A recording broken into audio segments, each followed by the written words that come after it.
안녕하세요. 전기이론의 조은비입니다. 12강 교류 회로의 기초에 대해서 오늘 배워보도록 하겠습니다. 교류 회로는 전기이론 부분에서 많은 비중을 차지하고 있을 뿐만 아니라 수학적인 계산도 많이 나오고 여러분들이 조금 어렵다고 느낄 수 있는 파트이기 때문에 그만큼 더 철저히 준비해서 열심히 공부를 해야겠습니다. 처음에 진입장벽이 좀 높다고 생각할 수 있지만 하나씩 하다 보면 못할 것도 없거든요. 그래서 저랑 같이 하나씩 하나씩 정리하다 보면 어느새 교류회로 문제에 대해서 자신감이 생긴 여러분 자신을 발견할 수 있을 것입니다. 그러면 우리 사인파 교류부터 하나씩 보도록 할게요. 먼저 직류와 교류가 어떻게 다른지부터 정리해보고 가도록 하겠습니다. 교류라는 것은 시간이 변함에 따라서 플러스 마이너스 부호가 계속 바뀌거나 크기와 방향이 변하는 전압 또는 전류를 말합니다. 교류라고 하고 alternative current라고 해서 AC라고 합니다. 직류는 이와 반대로 시간이 변해도 크기와 방향이 변함없이 일정한 전압 또는 전류를 말하고요. 이를 direct current라고 해서 DC라고 합니다. 좀 넓은 의미로 직류의 개념을 부호가 바뀌지 않고 플러스를 유지하고 또는 마이너스를 유지하고 있는 전압 또는 전류라고 쓰이기도 하는데요. 그거는 이제 폭넓은 의미에서의 직류고 좁은 의미에서의 직류는 크기와 방향이 일정한 값을 가지는 경우를 말하는 것입니다. 정연파와 비정연파가 있는데요. 요거의 내용은 모두 다 교류에 해당되는 내용이 되겠습니다. 먼저 정연파는 사인파라고도 많이 하죠. 크기와 방향이 사인파 모양으로 변하는 전압 또는 전류를 말하고요. 비정연파는 사인파 외의 모든 파형을 말합니다. 그 애는 삼각파가 될 수도 있고 네모네모한 모양의 구형파 또는 직사각형파 또는 톱니파, 펄스파, 외형파 등 사인파가 아닌 것들은 모두 다 비정연파에 들어간다 라고 생각하면 되겠네요. 호도법과 도수법에 대해서 나와 있는데요. 둘 다 각도를 표현하는 방식이라고 생각하면 되시겠습니다. 도수법은 도로 표현하는 것이고 호도법은 단위로 라디안을 사용합니다. 또한 도수법에서 180도가 호도법의 파이만큼이다 라고 생각하면 되겠습니다. 파이는 3.14라는 값이죠. 3.14, 1592, 6575 이렇게 나가는 무한 소수의 하나죠. 따라서 이 파이 라디안만큼이 도수법에서의 180도인데요. 이것만 알면 나머지 빈칸 여러분들 다 채울 수 있습니다. 예를 들어서 180도가 파이니까 90도는 2분의 파이, 45도는 4분의 파이가 될 거고요. 180도가 파이니까 6으로 나누면 6분의 파이가 30도, 그걸 2배 하면 3분의 파이가 60도, 다음 120도는 60도를 2번 했으니까 3분의 2파이, 270도는 90도를 3번, 2분의 3파이, 360도는 180도가 2번, 2파이가 될 거고요. 0도는 0 라디안이어서 0이라고 쓸 수 있겠습니다. 라디안의 단위는 이렇게 RAD라고 쓰고 표현되어 있지 않은 것은 생략되어 있는 경우가 될 것입니다. 주파수와 주기도 살펴볼게요. 1초 동안 반복되는 사이클의 수를 우리 헤르츠 단위를 사용하는데 주파수가 되겠습니다. 1초 동안 같은 사이클이 몇 번 반복되느냐를 말하고 frequency라고 해서 F를 기호로 사용합니다. 이와 반대되는 개념은 한 사이클 동안 몇 초가 걸리냐, 얼마만큼의 시간이 걸리냐라는 개념인데 이것을 우리 주기라고 하고 T라고 기호 표시를 합니다. 단위는 세컨드, 초를 사용하고요. 그리고 이 주파수와 주기의 관계는 서로 역수 관계에 있습니다. 그래서 T는 F분의 1, F는 T분의 1이 되겠습니다. 각속도는 각주파수라고도 하는데 1초 동안 변화한 각의 비율, 1초 동안 각의 변화율이라고 생각하면 되겠습니다. 라디안 기준이고요. 그리고 이 기호는 이렇게 오메가를 사용하는데 W보다 살짝 동그랗게 기호 표시를 해주면 되겠습니다. 각속도 또는 각주파수 오메가라고 표시하는 이 값은 항상 2파이 F라고 쓸 수 있는데요. 이때 F는 앞에서 이야기했던 주파수가 되겠습니다. 또한 단위는 1초 동안 변화한 각의 변화율이기 때문에 라디안 퍼 세크를 사용해 줍니다. 위상과 위상차에 대해서 말해볼게요. 위상은 파형의 어떤 지점에 대한 시간적 위치를 말하고 위상차는 주파수가 같은 두 교류 전기 사이에서 발생하는 위치 차이라고 되어 있는데 사실 글로만은 잘 이해가 안 가죠. 따라서 그림으로 같이 다시 살펴볼게요. 먼저 V는 sin 오메가 t라는 식이 있다고 해봅시다. 전압을 표시한 거예요. V라고 되어 있으니까 이 어떤 전압이 지금 sin 오메가 t만큼의 값을 가진다고 했을 때 지금 오른쪽에 있는 그림처럼 V 값은 지금 이렇게 그려질 수 있겠습니다. 자, 이때 V1이라는 어떤 다른 값이 있다고 해봅시다. 그리고 이 V1이라는 전압은 sin 오메가 t에서 플러스 세타만큼의 위상을 가진다고 해볼게요. 뒤에 플러스 세타라고 되어 있는 것이 지금 위상이 되는 것입니다. 그리고 V와 V1은 지금 세타만큼의 위상 차이를 가지는 것이죠. 플러스라고 되어 있을 때는 V를 기준으로 더 앞으로 나가는 것입니다. 따라서 V1 값은 지금 플러스로 그려진 V 값보다 더 앞쪽으로, 즉 왼쪽으로 이동하게 되는 것이죠. 그래서 V1은 V보다 세타만큼 왼쪽으로 이동한 것이고요. 앞으로 앞선다라고 이야기할 수 있습니다. 정리해보면 V1은 V보다 세타만큼 앞선다 라고 표현이 가능합니다. 또한 이번에는 V2를 볼게요. V2도 마찬가지로 sin 오메가 t인데 이번에는 위상이 마이너스 세타인 것입니다. 그 경우에는 그림이 V를 기준으로 했을 때 지금 이렇게 그려진다고 할 수 있고요. 이거는 빨간색에 있는 V보다 세타만큼 뒤에 있다 또는 오른쪽에 있다 라고 할 수 있겠죠. 따라서 V2는 V보다 세타만큼 우리를 뒤진다 라고 표현하겠습니다. 뒤진다, 그러니까 뒤쳐져 있다 라는 말이죠. 이것도 마찬가지로 V와 V2는 위상차가 지금 세타만큼인 것을 알 수 있는 것이죠. 세타만큼의 위상 차이를 가진다. 자, 핵심 유형 문제를 같이 풀어볼 건데요. 핵심 유형 문제를 풀어보기 전에 중요한 개념부터 정리해보고 가도록 하겠습니다. 먼저 직류, 전류가 있을 때는 우리는 이것을 대문자 I라고 쓰고 직류, 전압이 있을 때는 우리는 대문자 V를 사용했었죠. 자, 우리가 이번 시간부터 배울 내용은 교류가 될 것인데요.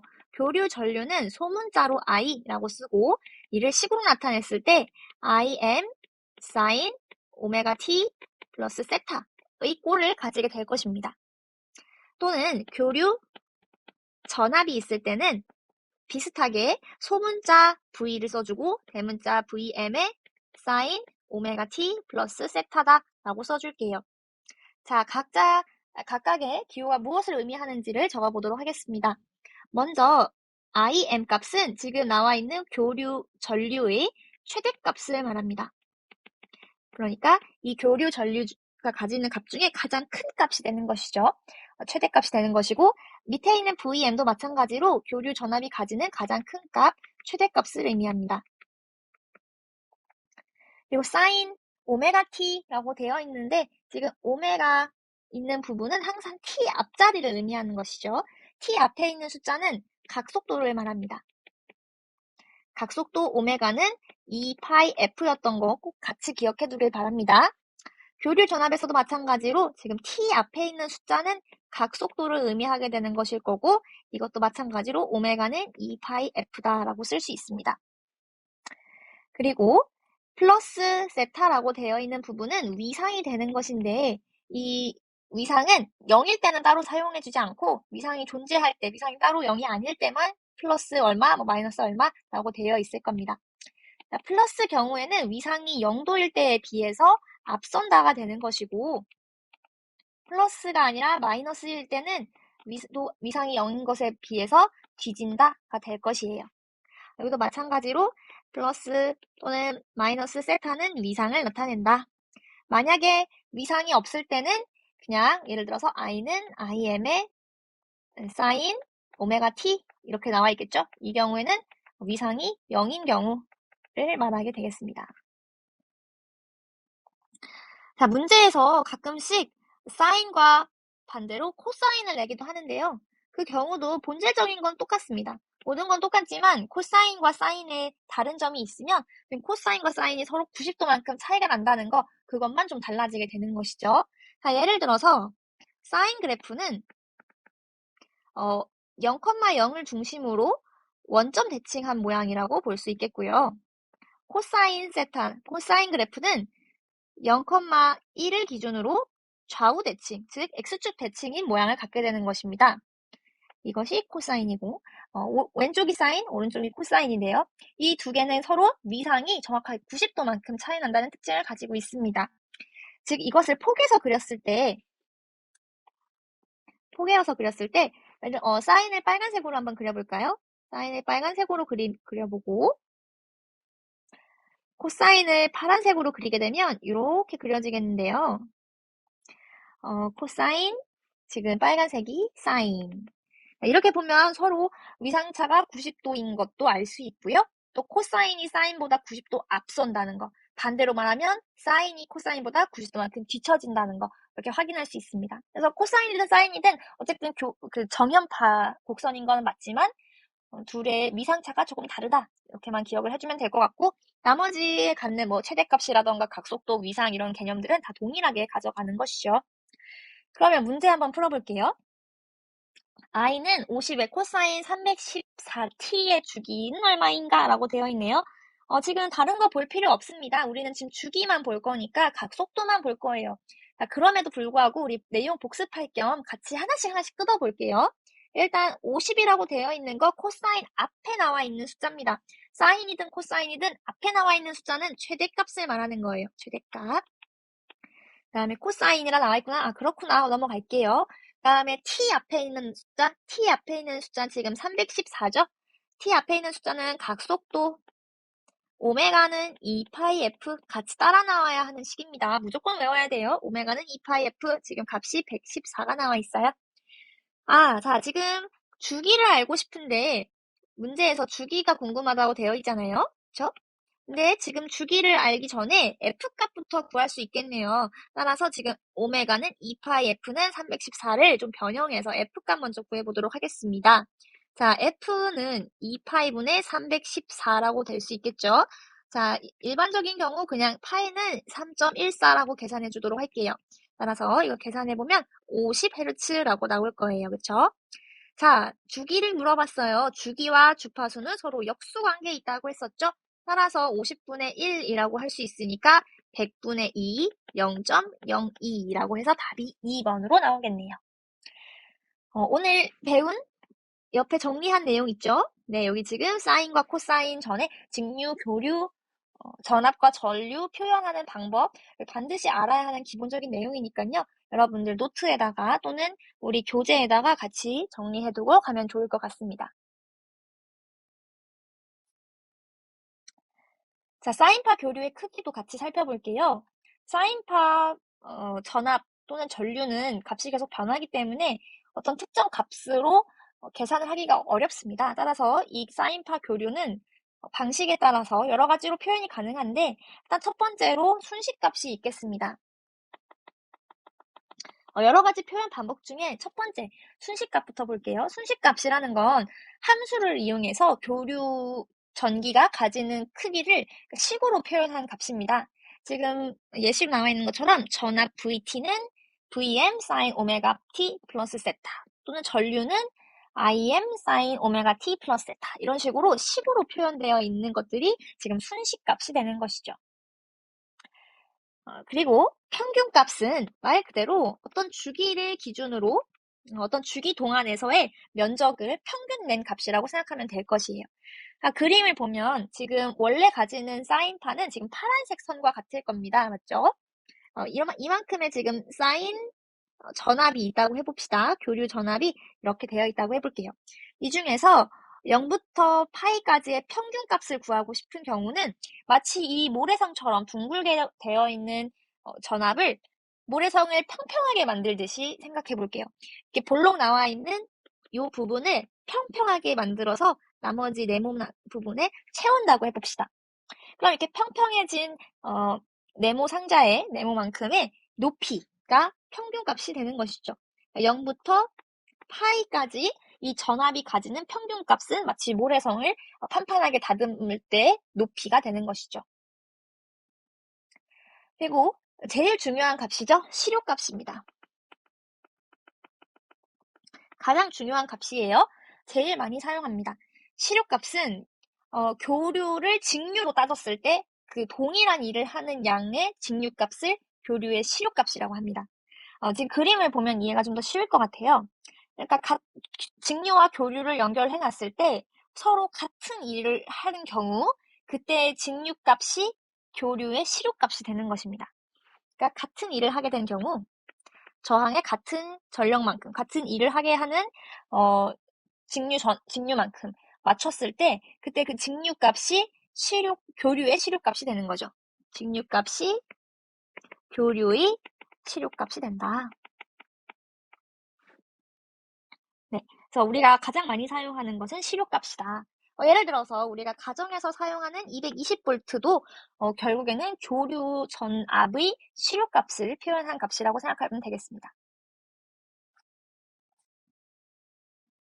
이번에는 정연파를 비롯하여 다양한 파형의 시료값과 평균값을 구하는 것을 같이 해보도록 할게요. 먼저 정연파가 어떻게 생겼는지 간단하게 파형만 한번 그려볼게요. 우리 정연파는 사인파라고 했습니다. 또는 코사인파도 마찬가지죠. 이렇게 둥그랗게 반복되는 모양으로 그려주면 되겠고요.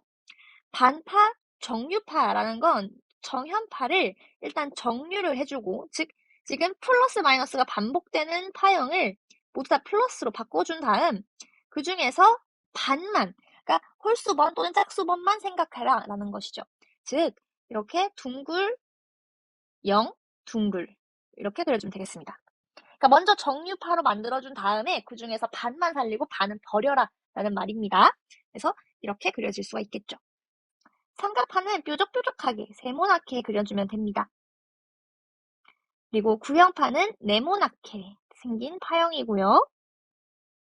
반파 구형파는 마찬가지로 지금 반파라는 말이 붙었으니까 반은 버려라.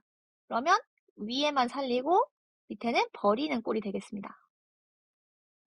자, 이때 시료값이 어떻게 되는지 쭉 적어놓고 갈게요.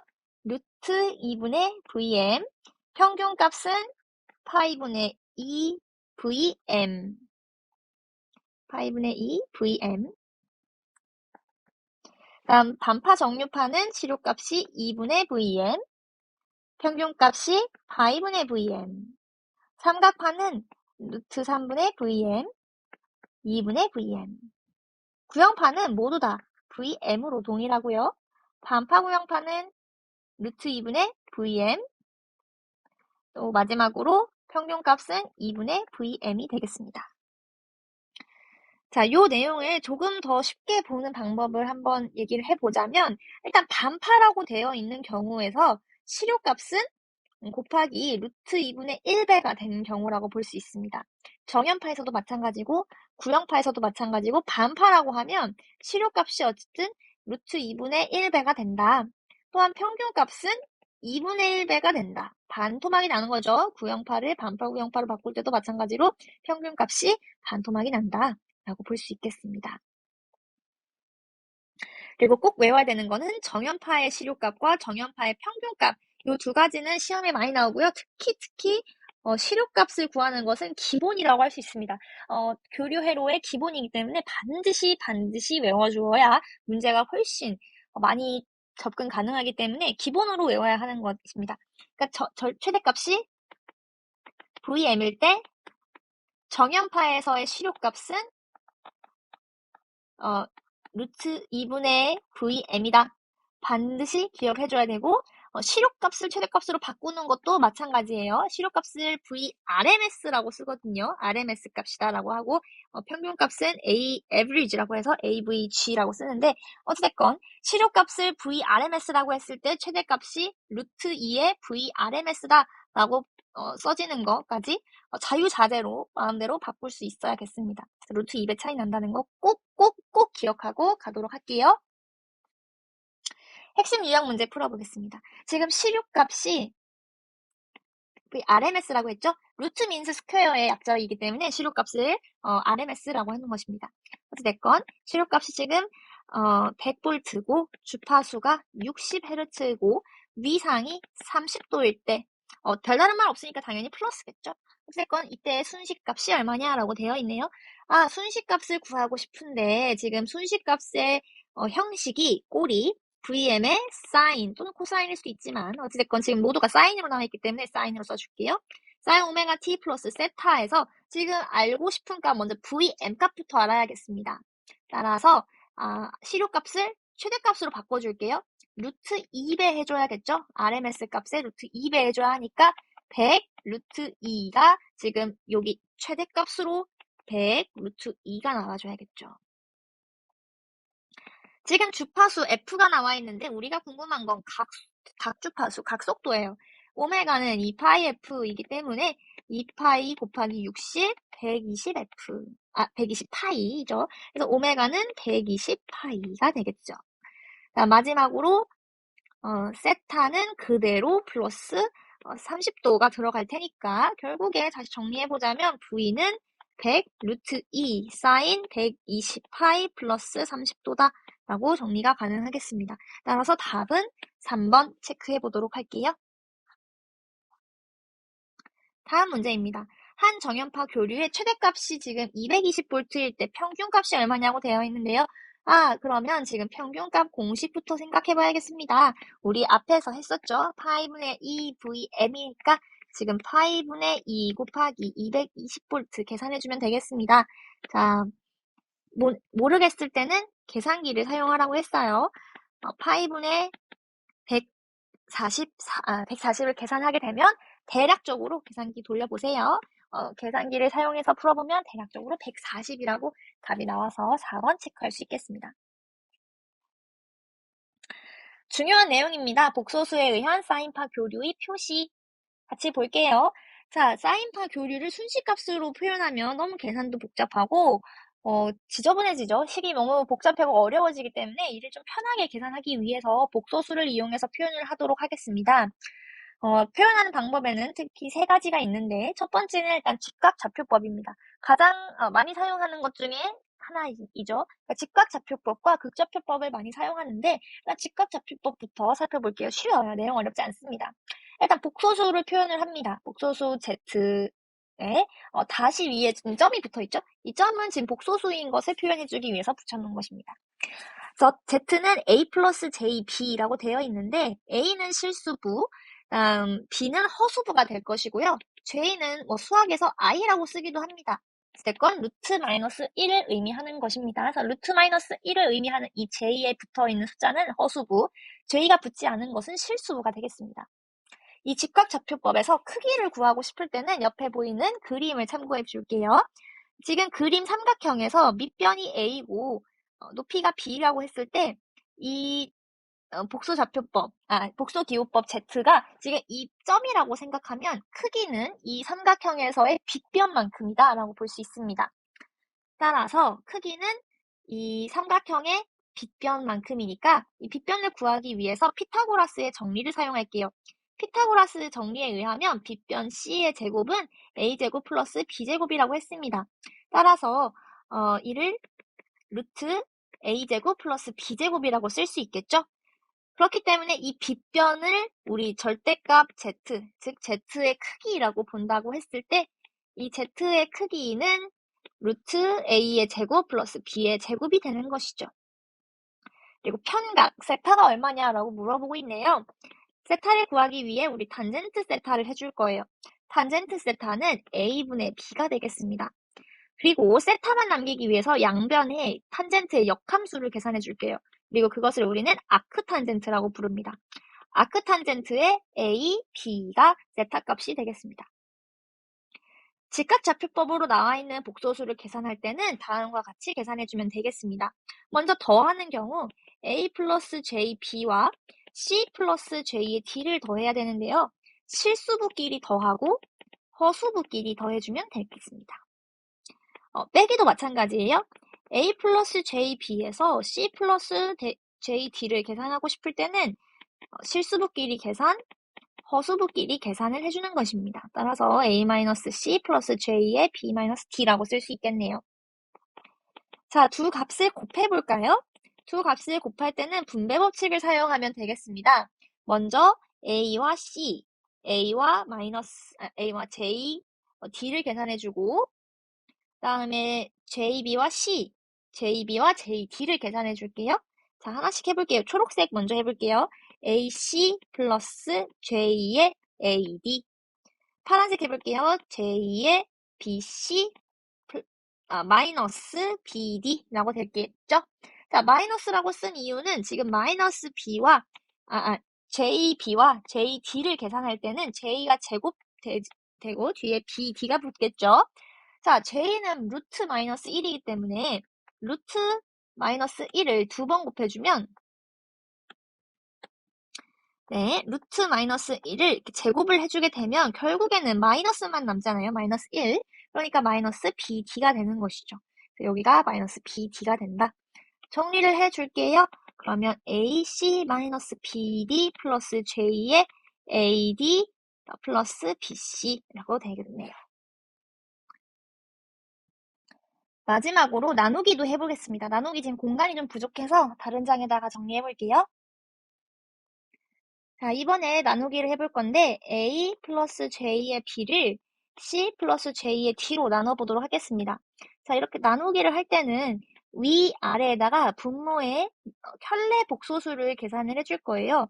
켤레 복소수라는 건 허수의 부호가 지금처럼 이렇게 마이너스로 되어 있는 것을 말하거든요. 그래서 지금 위아래에다가 C 플러스 D의 켤레 복소수인 C 마이너스 J의 D를 곱해줄 겁니다. 자, 밑에부터 계산을 해줄게요. 밑에 계산해주기 위해서 두 개 나누겠습니다. 자, 요렇게, 다음에 요렇게. 먼저 계산해주면 C의 제곱 마이너스 J의 CD. 또 그 다음 거 해줄게요. 이번에는 요렇게 두 개, 요렇게 두 개 계산해볼게요. 자, J의 CD 그리고 지금 J의 D 곱하기 마이너스 J의 D가 또 되어 있네요. 자, 그러면 마이너스 J의 제곱에 D의 제곱이잖아요. 마이너스인데 J의 제곱이니까 J의 제곱은 마이너스 1이었어요. 마이너스 1의 D제곱. 마이너스 없어지니까 결국에 D제곱만 남는 거죠. 플러스 D제곱만 남는 겁니다. 위에도 똑같이 해줄게요. AC, A와 마이너스 JD. AC 마이너스 J의 AD 다음에 이렇게 먼저 플러스 J의 BC 다음에 이번에도 J의 B 곱하기 마이너스 J의 D를 해줘야 되는 거니까 마이너스 J의 제곱 BD 마이너스인데 마이너스 1의 BD 따라서 플러스 BD가 되겠네요. 따라서 플러스 BD 자, 그러면 보니까 지금 마이너스 JCD 플러스 JCD가 없어지고 결국에 뭐만 남냐면 C제곱 플러스 BD에 위에는 AC 플러스 BD 플러스 J의 BC 마이너스 AD라고 정리가 되겠습니다. 자, 지금까지 나누기까지 계산해봤는데 이렇게 나누기를 공식을 외우는 게 중요한 게 아니라 계산 방법을 아는 것이 중요한 거거든요. 따라서 이런 식으로 계산하는구나만 넘어가면 되겠습니다. 요거까지 계산하는 거 어떻게 계산되는지 연습해보고 문제 나중에 풀어볼게요.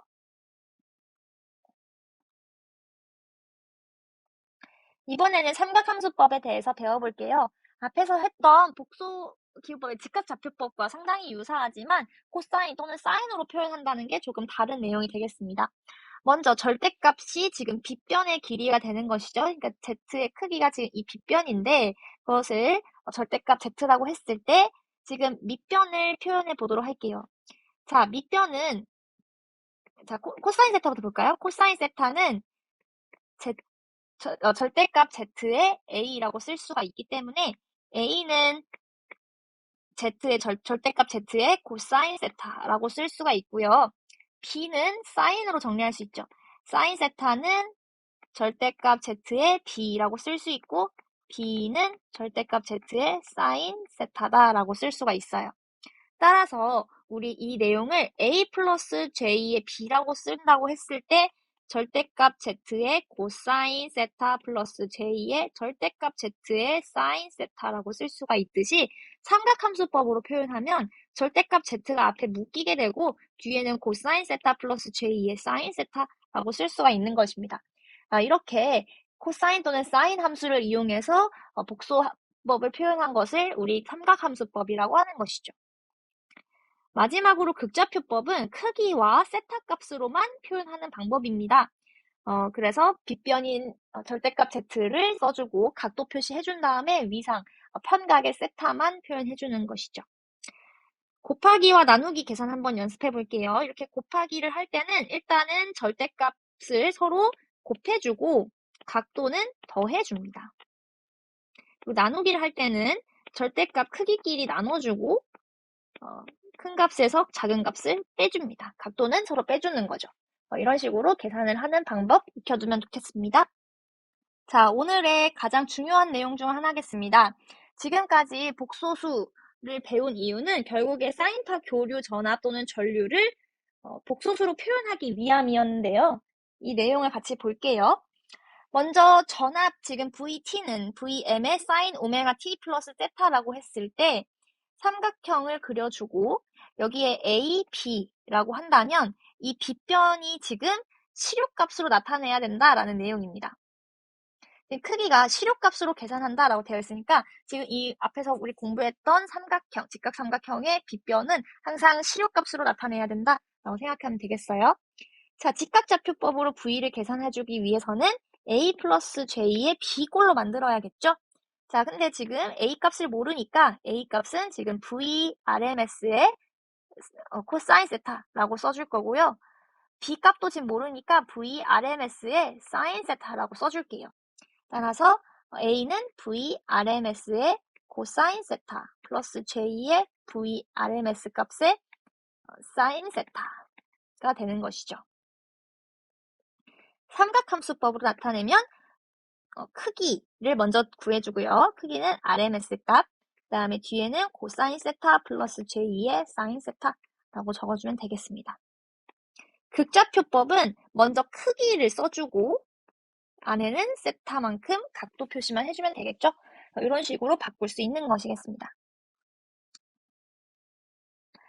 이번에 한번 문제를 풀어보면서 배웠던 내용이 어떻게 적용되는지 같이 살펴보도록 하겠습니다. 지금 문제에 나와 있는 것은 I 값이니까 교류, 전류가 나와 있네요. 복소수로 표시하라고 되어 있습니다. 그러면 우리가 반드시 구해야 되는 거 크기와 위상을 구해야 한다. 먼저 크기는 시료값으로 나타내야 한다고 했어요. 그러니까 I의 시료값이니까 I RMS부터 구해야겠죠? 지금 I RMS를 구하려고 하는데 주어진 거는 최대값을 알 수 있네요. 최대값을 알 수 있어요. 따라서 I의 최대값을 루트 2로 나눈 것이니까 200 루트 2를 루트 2로 나눈 것. 따라서 답이 200 암페어가 되겠네요. 크기는 구했어요. 위상도 구해야 됩니다. 위상은 2분의 파이이다. 다른 말로 파이는 180도니까 2분의 180도, 즉 90도다 라고 할 수 있네요. 그러면 I 값을 복소수로 나타내 볼 건데요. A 플러스 J의 B꼴로 나타내 볼까요? 자, 지금 나타내어 있는 시료값의 코사인이 A가 될 것이고 플러스 J의 B는 IRMS의 사인 값이 될 것입니다. 지금 이 부분이 B 부분이 되는 것이죠. I의 RMS는 200이라고 되어 있고요. 코사인 90도 플러스 J의 200의 사인 90도를 계산해야 됩니다. 자, 코사인 90도는 0이에요. 따라서 200 곱하기 0 플러스 J의 200 곱하기 사인 90도는 1입니다. 따라서 여긴 없어지니까 J의 200만 남아서 I는 J의 200 답이 2번만 남게 되겠네요. 자, 혹시 만약에 문제를 풀면서 코사인 90도와 사인 90도가 생각나지 않는 학생들이 있으면 반드시 기억을 되살리고 가길 바랍니다. 자, 사인 0도부터 90도 또는 코사인 0도부터 90도가 잘 생각이 안 나는 학생들은 여길 보면서 다시 기억을 되살리면 되겠습니다. 사인 0도는 0, 사인 30도는 2분의 1, 사인 45도는 2분의 루트 2, 사인 60도는 2분의 루트 3, 90도는 1입니다. 그다음 코사인은 이거의 반대이기 때문에 1, 2분의 루트 3, 2분의 루트 2, 2분의 1, 0 순으로 내려가는 것이죠. 조금 더 쉽게 외우려면 사인만 먼저 외운다고 했을 때 코사인은 반대니까 사인만 외운다고 했을 때 0, 2분의 1, 2분의 루트 2, 2분의 루트 3, 2분의 루트 4 이렇게 외우는 것을 추천합니다. 그러면은 모두 다 꼴이 똑같은데 루트 안에 있는 숫자들만 1, 2, 3, 4로 이렇게 올라가는 것이잖아요. 값은 다 똑같지만 조금 더 외우기가 쉽죠. 그래서 이렇게 외우는 것을 추천하겠습니다. 마지막으로 임피던스와 어드미턴스 같이 보고 갈게요. 임피던스는 Z라고 사용합니다. 임피던스는 복소수기 때문에 A 플러스 J의 B꼴로 나타내는데 이 중에서 A에 해당되는 내용이 R 값이 되는 거고 여기는 저항 값이 되는 것이죠. R은 우리 앞에서 직류와 마찬가지로 저항이 됩니다. 다음 X는 허수부, 즉 B에 해당되는 내용으로 이 부분을 리액턴스라고 합니다. 또한 Y는 어드미턴스라고 하는데요. 이 어드미턴스는 임피던스의 역수라고 생각하면 됩니다. 즉 어드미턴스 Y는 임피던스 Z분의 1이고요. 이를 복소수로 표현했을 때 A 플러스 J의 B꼴로 나타낼 수 있고 A, 즉 실수부에 해당되는 내용은 G, 컨덕턴스라고 표현하며 B, 허수부에 해당되는 내용은 B, 서셉턴스라고 합니다.